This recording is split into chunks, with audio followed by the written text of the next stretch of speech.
to the crypt. Today we're going to be jumping in and having a look at Tainted Grail Conquest. This is basically a turn-based roguelike deck builder that has sort of RPG elements to it as well. So it's a bit of an amalgamation of different genres here, but it seems to work really well. And I think this is definitely a bit of a hidden gem. So essentially your journey will consist of a bunch of short runs. Each run will be a different adventure, and you'll encounter different patterns of enemies, characters and locations each time you play.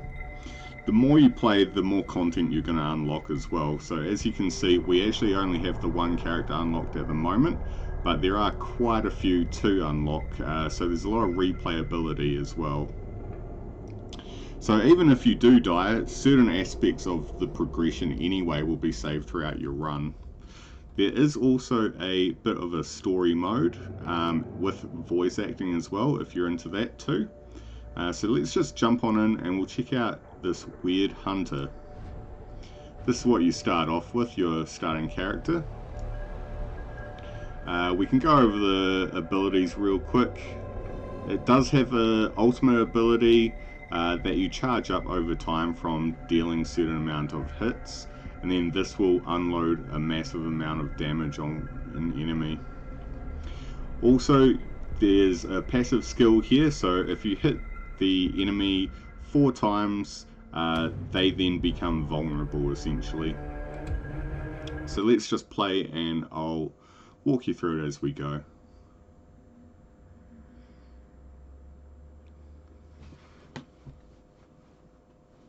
So this is sort of set in a bit of a Grimdark Fantasy Wasteland. You have a village at the start as well, where you're going to be essentially bringing back or going out and bringing back new villagers to join you. I have played just one real quick run and we got ourselves a blacksmith over here. The blacksmith, we'll get into that a bit later maybe. He doesn't really create armor and weapons as such, but you do get rune stones which you can craft and upgrade. Right, so we're going to head on out of here. Basically the premise of the game is the whole world's basically disappeared and you're in sort of a bit of a limbo. We're going to be walking through here, and I guess this will be a good encounter to try out. We've got a few bosses to kill that we're going to be trying to track down. There are quests that you can come across as well. So this game really has it all. Okay, let's get into the combat side of things. So this enemy here, you can see their intent for what they're going to do on their turn up above their head, or in this case above their stump. 8 to 10 damage is what they're going to do. It's a single attack as well. Down here you'll see their armor rating as well, and then basically their strength level or percentage of strength they're going to be hitting with. Okay, now let's get into our cards here. Like a lot of these games, you have a limited amount of energy resources. We have 3 energy as seen over here. All your cards cost different amounts. In this case, they're all 1 energy cost. And if we go block, that will block 1 hit from anything. So it doesn't matter the amount of damage they're going to be doing to us, we will block 1 entire hit from them. Now what we can do as well, if we look over here, we can use broad reach here. This is a stance card. So they're basically like your more passive defensive cards. They do buffs and blocking and things like that. So this one is, next hit does 100% damage. So we'll use that. Now let's have a look at these other cards. So this one, overhead swing, deal 1 hit, 8 to 12 damage, and it reduces the enemy's armor by 10 until the end of combat. The armor's already 0, so I'm not too concerned about that. And I think we better get off a solid hit. So this is just a standard attack, 16 to 24 damage. I do like how the damage calculation has sort of a range that it could potentially be, rather than just a standard 10 damage or 15 damage. At least they have a little bit of leeway, so you could get lucky or unlucky depending on how you play it. Right, that's our energy used up. Let's go into our next turn here. Now you'll also see down in the left hand corner, this is our ability that we had, our ultimate ability, and this is actually going to increase over time. As you can see here, it just says deal 1 hit for 1 damage. Once this builds up, we can actually unleash a fairly solid attack. Now you may have also noticed that at the end of our turn there, all our cards were discarded and we redrew a full new 6 cards. So that happens every time. What we could do here, because we don't have a block necessarily, we can actually stun our enemy. It's going to cost 2, but it saves us taking some damage as well. Right, I think we just go with a standard attack here. Let's go 3 hits for 4 to 6. This is for random enemies as well, so be aware when you have multiple enemies on play. Okay, so far so good. Right, now this is a Tainted card, a weird card. You basically, well, you don't have to use it. It's got 2 effects. Essentially, you can use this for 1 energy, and it's going to hit 12 to 18.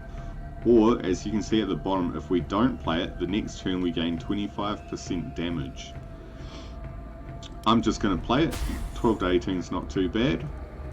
I'll also use a block as well, I think. And a standard attack should be alright as well. We're going to finish this enemy off pretty easily.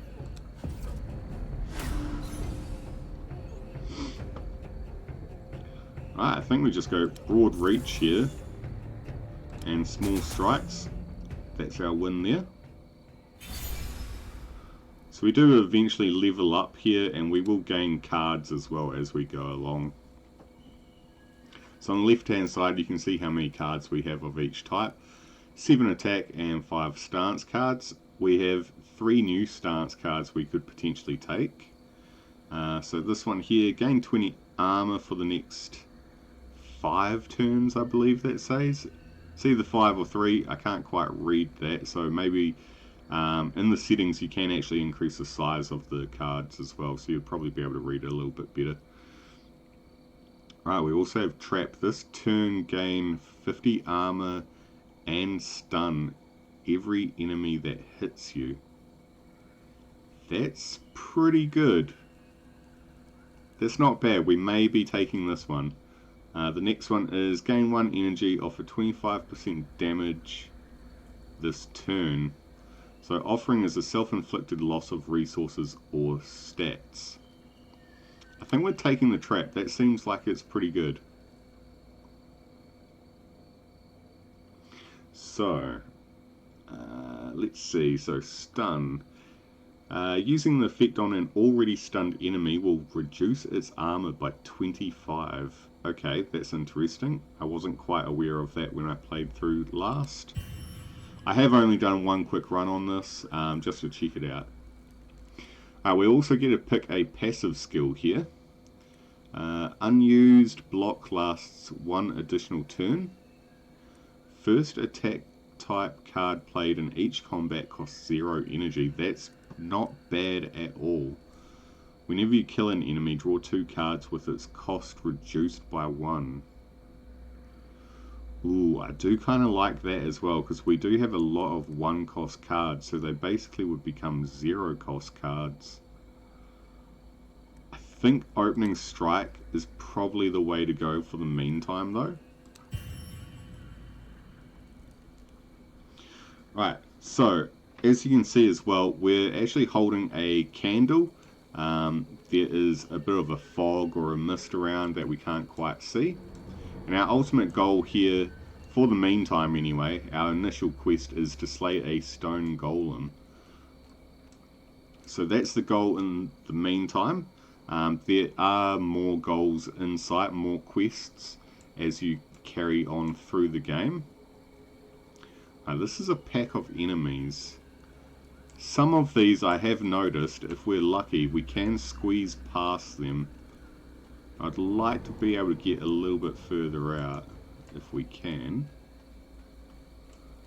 Ooh, okay, we can't squeeze past that one. Okay, maybe we try the other direction. So our candle has just gone out. Let's light another one here. Now this map is actually procedurally generated as well. Each time you come out here, it changes slightly. The creatures move around. Locations of things move and change. I think we can take the stray creature down pretty easily.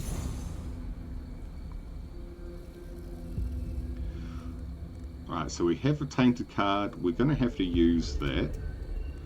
But we also have a lot of these cards here we could use. Can we... Ooh, before we do that, let's just quickly check the enemy's intent. So enemy is preparing a special attack. It has a timer as well, so it'll do that in 2 turns. It is immune to stun, and its base damage is 10. Okay. Let's use a broad reach. And then I think we're going to go small strike, 8 to 12, 3 hits is not bad. In saying that though, 16 to 24, that's essentially the same anyway. No, small strike is better. It has better potential. So we only hit a 16 there. We're going to want to use Tainted Force as well, I think.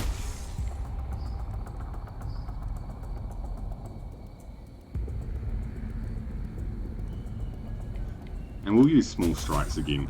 The enemy, when it glows red like this, is actually vulnerable.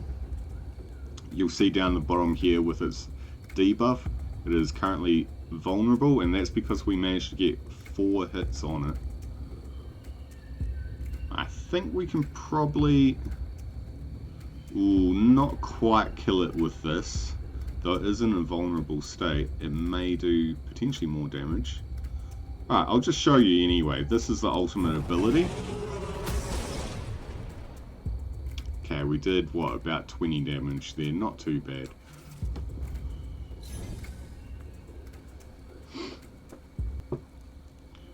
Okay, let's just finish this off real quick. That was a nice easy battle for us.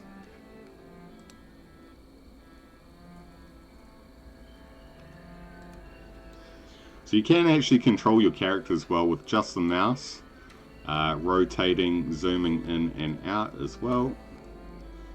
You can walk around with the WASD keys as well if you want to. So what do we have here? Another enemy. Alright, we've got 3 enemies. We've got a shaman, a sleeper, and a warped light seeker. Okay. So this guy here is going to do... tends to attack all enemies. Okay, 3 to 4. This one's a 5 to 7. Now the sleeper will wake up when we actually kill someone. So we could potentially attempt to kill the sleeper first.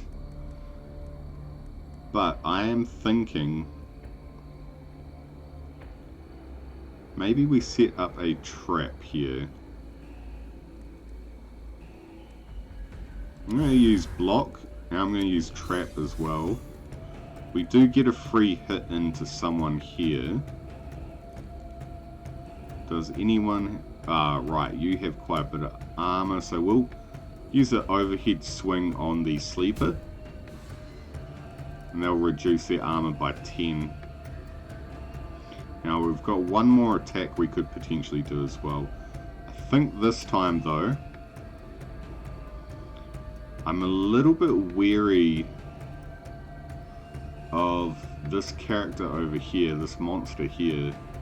I don't know why, it seems more dangerous to me. The shaman.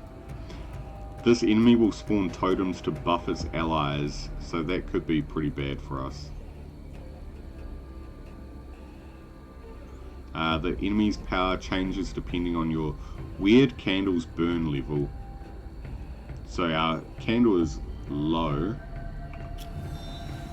We can actually reset that if we hit the 1 key on the keyboard. If you are playing on PC, I believe this game is available on PlayStation and on the Game Pass on Xbox as well. So it's on multiple platforms from my understanding. Okay, so the shaman ended up stunned with our trap, which is nice. What do we have here? Reduce armor of all enemies by 25 until the end of turn. That's not too bad. It is a 0 cost, so we could potentially use that. We might as well use it.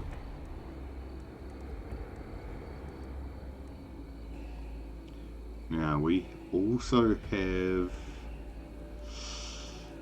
I think I want to stun this 3 times 3 to 4 damage. I think we're going to stun this guy here. And then what I want to do is focus with the overhead onto the sleeper. It's going to knock the arm down even more.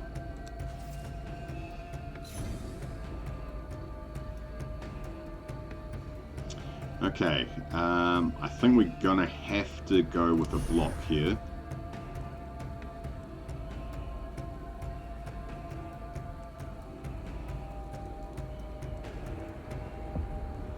Broad reach could give us a little bit more damage as well. We'll use that.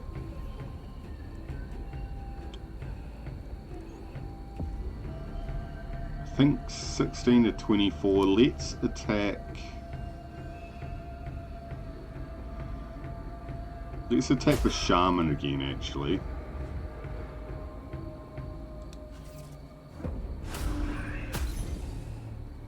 We took our first damage there. Not great. Shaman tends to buff. Light Seeker is going to hit us. I think we use our trap. It should help with the Light Seeker. If we did use a block, I believe it only blocks one of these hits because it is a multi-strike skill. We could potentially stun as well, but I'd like to get some damage into these guys.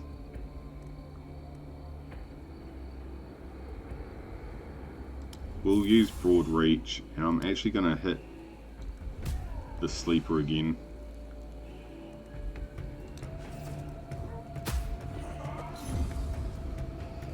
Okay, that's not what I wanted to see. Maybe a stun would have been better. So, intends to heal, does 12 to 17.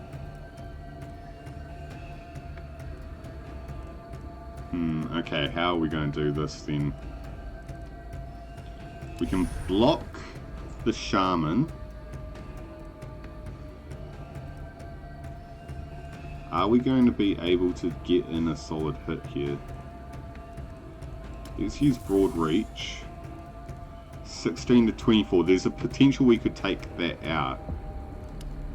I do think we want to focus this totem. Yes.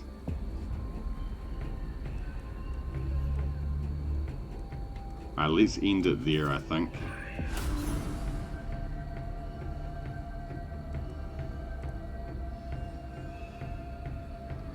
Okay, I'm going to trap again.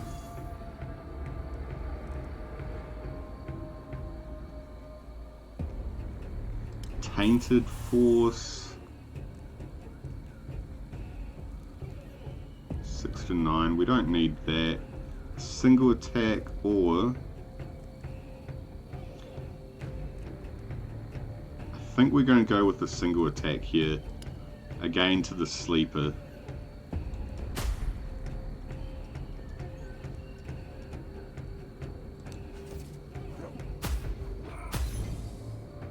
Alright, everyone's frozen now. We should be able to unleash a decent amount here. So we'll use Broad Reach.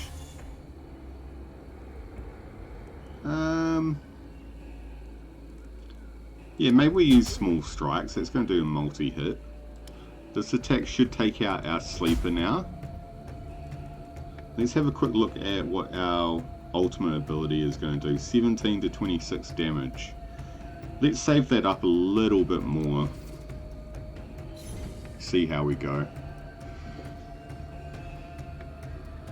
Oh, I'm loving this trap, honestly. It's such a good card. I'm going to use it again. I'll also Broad Reach and attack the Shaman. I'm not too concerned about this Light Seeker at all. So 19 to 28, we could potentially kill the Shaman here. So I'm thinking we should. Let's try and kill the Shaman. Nice, we hit a 31, perfect, okay. And then this Light Seeker should freeze. Good. Now we can just focus him down as much as possible. Multi-hits, overhead swings, reducing armor even more. We'll keep our ultimate leveling up, even though it could do about 12 damage there. I'm not too concerned. Okay, we get a free stun with that, essentially. Well, not a free, because it does still cost us 1 energy, but we had to use it anyway. Broad Reach, Small Strikes, that should be a kill, almost. This potentially could be. Ooh, we were close, we were close. Okay, we've got 2 more damage to do and we're good. So we'll just throw out anything now. Not bad, that battle went pretty well. That trap card is actually really good. Even though we do take the initial damage, it's not too bad at all, really. Okay, let's see, we've got our first attack card that's coming in. Deal 6 hits for 33% damage to random enemies. Each hit reduces enemies' armor by 5 until the end of combat. Okay, not too bad. 6 hits. Good multi-hit there. I guess it's just a whittle down armor. Now we also have All In. This turn, increase the damage you deal by 100%. Meditation, next turn increase your damage by 150%. I think we're going to take Rapid Attack here. It just seems more worthwhile. Right. So we have a Seeking Traveller. Let's talk to them.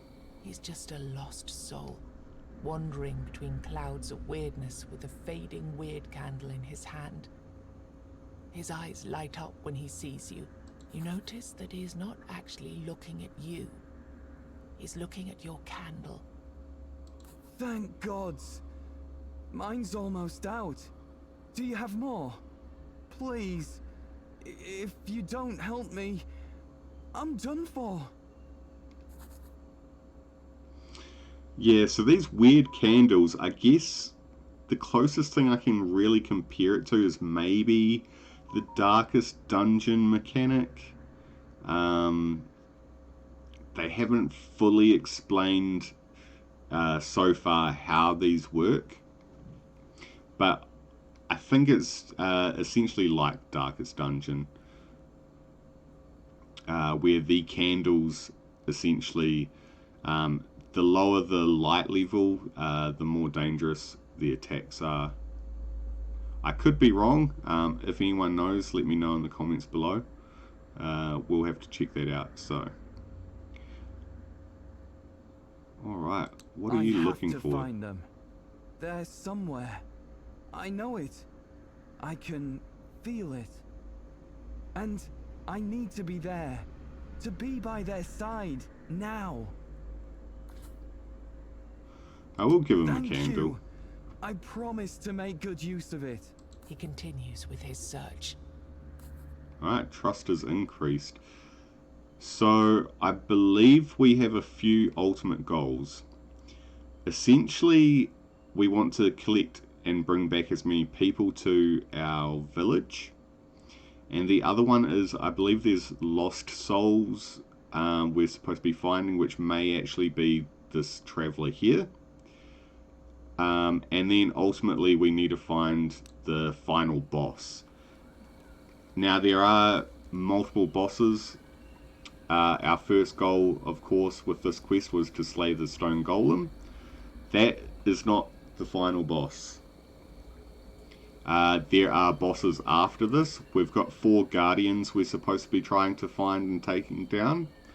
The whole premise of the game, again, is it's a roguelite. You're going to be replaying this multiple times, becoming stronger every time as well. So we have a pack of enemies here. Yeah, so I think the ultimate goal basically is find the 4 guardians, defeat them, track down where exactly they're spawning from, and then fight a final boss. That's my understanding anyway. Okay, so we have a mind bender. This enemy will spawn illusions of random enemies. And our deformed peasant over here, we've already seen him before. So he becomes strong with every hit it suffers. That is something I didn't read last time, so it does pay to actually hover over them and find out what they're actually capable of. So I think the Mindbender is probably what we're going to be trying to kill first. They intend to buff. Okay. We might go with a trap here. A broad reach. And an attack on you.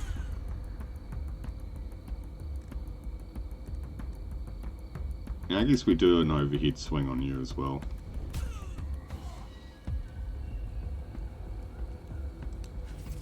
It's going to take 4 damage.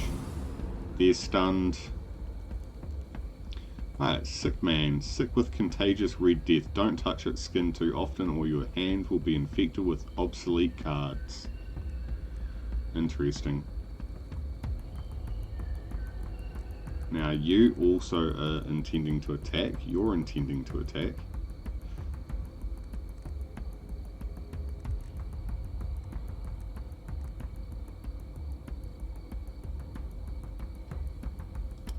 I think we will stun the Mindbender. I'm going to use a block for the sick man over here. Just in case. I'm not 100% sure what he's going to be doing.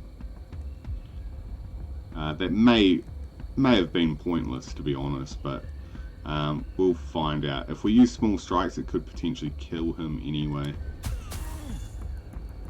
Nope, so it didn't actually even hit him.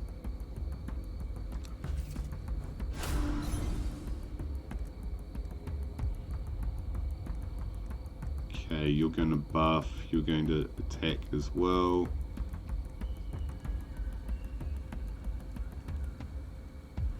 I think I'll block.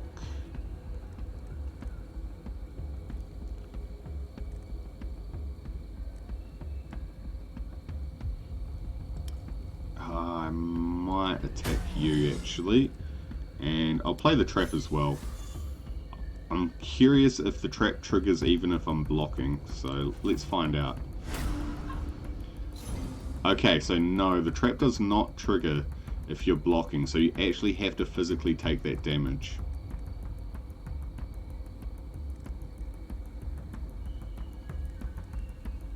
Enemy intends to debuff. Got a few people coming in here we could do. Might use broad reach and small strikes. That hits multiple.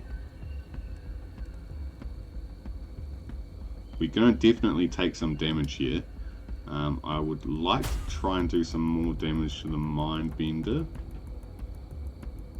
We could potentially do another 12 or 18 damage here.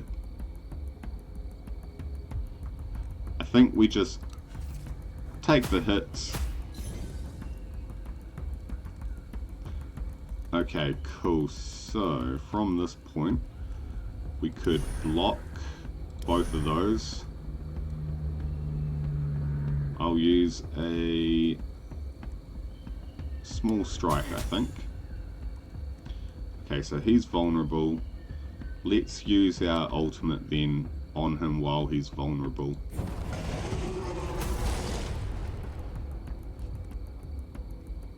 Alright, we're getting close. We have to remember he's getting stronger the more we hit him as well.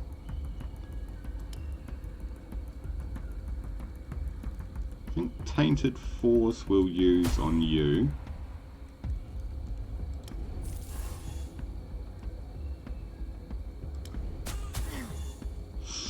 Ooh, okay, that was not good. I probably should have just gone for the standard hit to take him out. We are going to take quite a bit of damage here. That was not ideal at all. That's not even worth using. Okay. So there's a misplay on my part.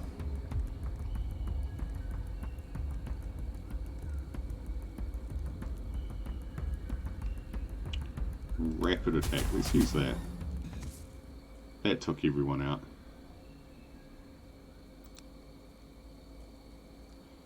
Okay, we got a rune stone. So the way rune stones work is if you have 3 of the same type, you can actually take those to the blacksmith. I believe he will combine them to up the quality, or the, yeah, basically the quality of the rune, and they can do a couple different things depending on what slot they're in.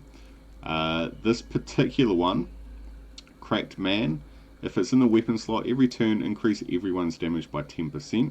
If it's in the armor slot, every turn increase everyone's armor by 5. So we will take that. This is one of these things where we could potentially fit this out now. Now, this is something I'm not 100% sure about. It says increase everyone's damage by 10%. I'm not sure if this includes enemies. I would hope not, but I guess we'll find out. Okay. Alright, let's carry on and see how we go. We've got a hanging tree here. Let's check this out. As you draw closer, and suddenly you realize why the tree appears to be moving. Dozens of rotting bodies dangle and sway in the breeze. It looks like a strange dance, with their necks nodding along in their nooses. I do quite like the voice acting in this. Alright, possible HP loss. I mean, why not? You climb the tree and manage to sever one of the ropes. A corpse falls to the ground with an unpleasant squelch. Braving the search, you find something interesting in one of his pockets. Okay, we got a throwing knife. Deal 1 hit for 100% damage. Interesting. It is quite interesting. So we do actually have an inventory as well, by the way. This is where all our items are. So we can have a quick look at the throwing knife here. We can move our combat items around here. We have hero stats as well as rune stones we can equip. We've got our quests laid out here. So we have completed one already, the main quest line. We have to kill the first guardian, and then we can have a look at our deck as well here. Right, okay, let's travel maybe this way, I think.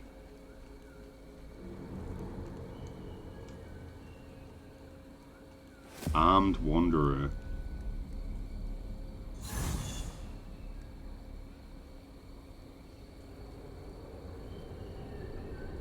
Okay. We have a deranged red priest. It's going to do 5 to 7. An abomination. They attack everyone on the field. Oh, this can create barriers as well to protect its allies, so that's not good. We probably want to kill that first. But in saying that, the infected human is pretty easy to kill by itself. The priest is going to be a bit of an issue, I think. So, how do we want to play this? Alright, we have to use this, I think.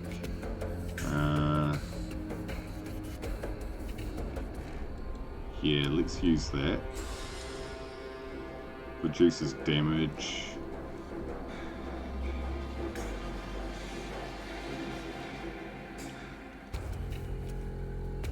Is it worth stunning? That's the question. Probably not. It might be. If we block, we're only blocking the 5 to 7 here. Let's rapid attack. See how we do with that. Okay. Alright, let's block now. We might also actually want to use one of our potions. We get 2 here. We could use this as well, I think. Let's maybe attack the infected human. We have one more hit we could do. Small strikes or a standard attack. I'll use small strikes.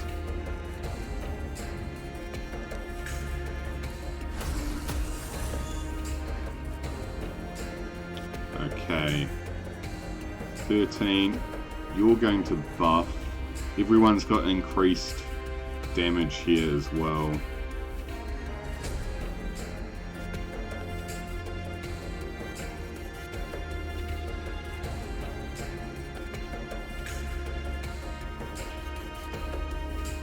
Okay, I think we take one block, a broad reach, and we're gonna attack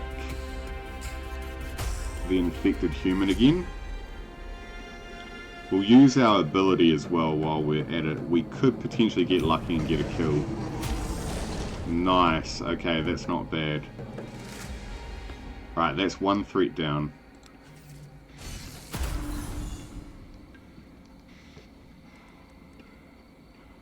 Okay, we are going to potentially want...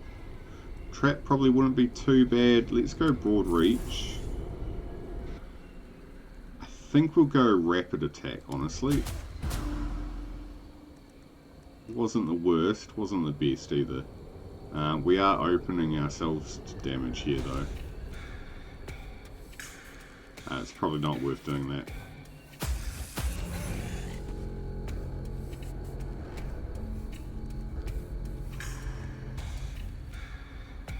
Okay, we can afford to block.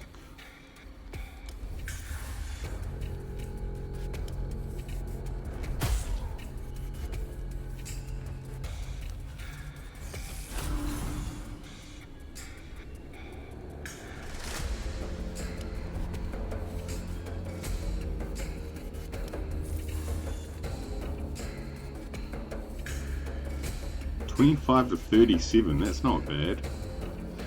Or 3 hits of 12 to 18.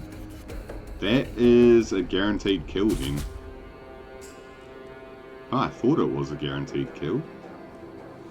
Okay, we'll just finish it off with our ability then.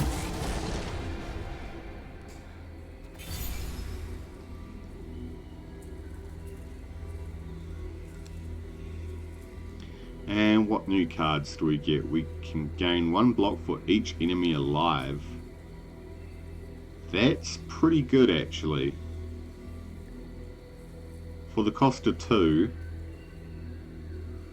Or duplicate the next card played. Retaliate with 1 hit dealing 200% of damage reach from the next hit. That's a 0 cost.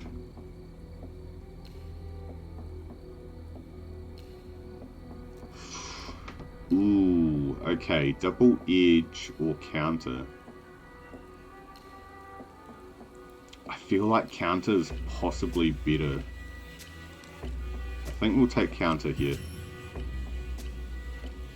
Right, and our next passive skill, let's see. So we have heavy opening. First hit in combat deals 200% more damage. Or we've got increase the maximum damage you deal by 6. That's pretty good. Whenever you hit an enemy, reduce their armor by 3 until the end of turn.